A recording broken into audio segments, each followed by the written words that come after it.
26-27 में class 9th में आ रहे हो तो ये अपडेट बहुत जरूरी है। एनसीईआरटी ने क्लास 9 का पूरा करिकुलम रिवाइज कर दिया है और अगर आप अभी भी अपनी पुरानी बुक्स या फिर पुराने नोट से प्रिपरेशन करने की सोच रहे हो या आपने किसी से ले लिए हैं तो बी केयरफुल, ये अब पूरी तरह रेलेवेंट नहीं होगा। इसलिए अगर आप प्लानिंग कर रहे हैं कोचिंग की या बुक परचेज कर रहे हैं या सेल्फ स्टडी शुरू करने वाले हैं या आप किसी यूट्यूब चैनल से पढ़ने वाले हैं तो उन सब में you have to be very careful, क्योंकि बहुत सारी चीजें अब चेंज हो चुकी हैं इन क्लास 9th। सबसे पहले समझते हैं सब्जेक्ट स्ट्रक्चर। अब क्लास 9 को 3 पार्ट्स में डिवाइड किया गया है। पार्ट 1 में लैंग्वेजेस हैं, इंग्लिश, हिंदी, उर्दू और संस्कृत। पार्ट बी में कोर सब्जेक्ट्स हैं, मैथमेटिक्स, साइंस और सोशल साइंस।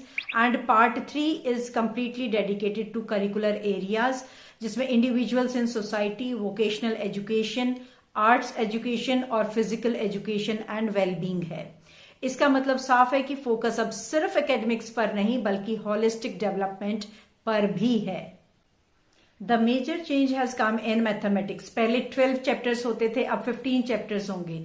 कुछ नए टॉपिक्स ऐड हुए हैं, कुछ पुराने मॉडिफाई किए गए हैं। और सबसे इंटरेस्टिंग बात यह है कि क्लास 10 के टॉपिक्स जैसे arithmetic progression, areas related to circles और pair of linear equation in 2 variables अब क्लास 9 में ही इंट्रोड्यूस हो जाएंगे। यहां तक कि क्लास 11th का ज्योमेट्रिक प्रोग्रेशन भी शामिल हो गया है।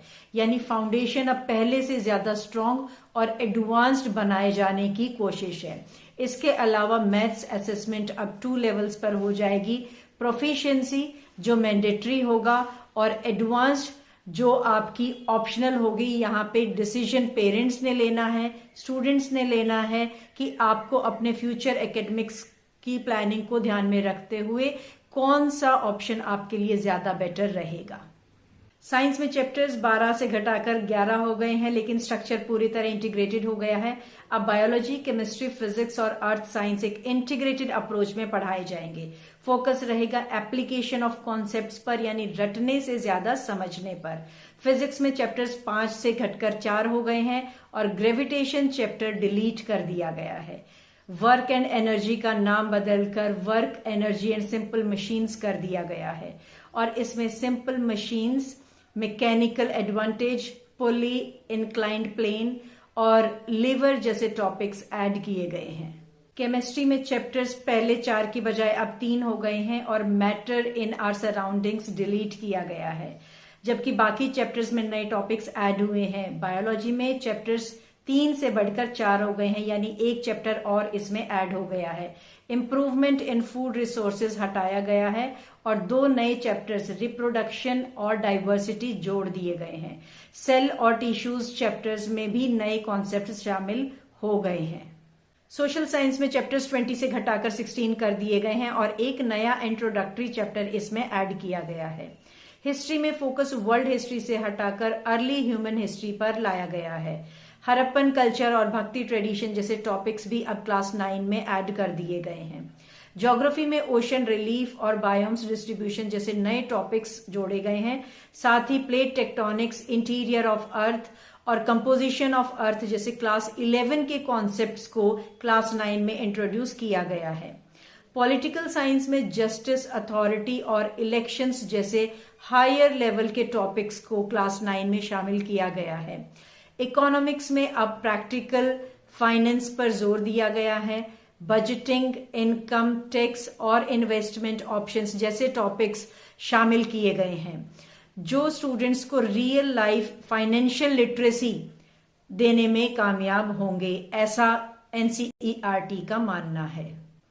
इंग्लिश में भी काफी चेंज हुआ है। पुराने लिटरेचर बुक्स रिप्लेस कर दी गई हैं और अब एक नई बुक कावेरी इंट्रोड्यूस की गई है, जिसका मतलब है कि लिटरेचर सेक्शन पूरी तरह रिवाइज्ड है। ग्रामर इंटीग्रेटेड रहेगी, लेकिन राइटिंग स्किल्स में मेजर चेंजेस हुए हैं। परसुएसिव एसेज, लिटरेरी एनालिसिस और रिसर्च राइटिंग जैसे फॉर्मेट्स शामिल किए गए हैं। क्रिएटिव राइटिंग और लेटर राइटिंग अभी भी सिलेबस का हिस्सा रहेगी, यानी इंग्लिश अब हायर ऑर्डर थिंकिंग और एनालिटिकल राइटिंग की ओर जा रही है। फाइनल मैसेज बहुत ही क्लियर है, क्लास 9 अब लाइट क्लास नहीं रही है, ये फाउंडेशन ईयर है जो बोर्ड्स, कॉम्पिटिटिव एग्जाम्स और फ्यूचर एकेडमिक स्ट्रेंथ की नींव रखेगा। इसलिए अपडेटेड सिलेबस फॉलो करें, नई एनसीईआरटी बुक्स कंफर्म करें और मैथ्स लेवल सोच समझकर चुनें।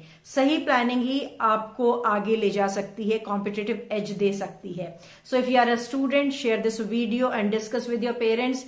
If you are a parent, then sit with your child and discuss for the coming year strategy.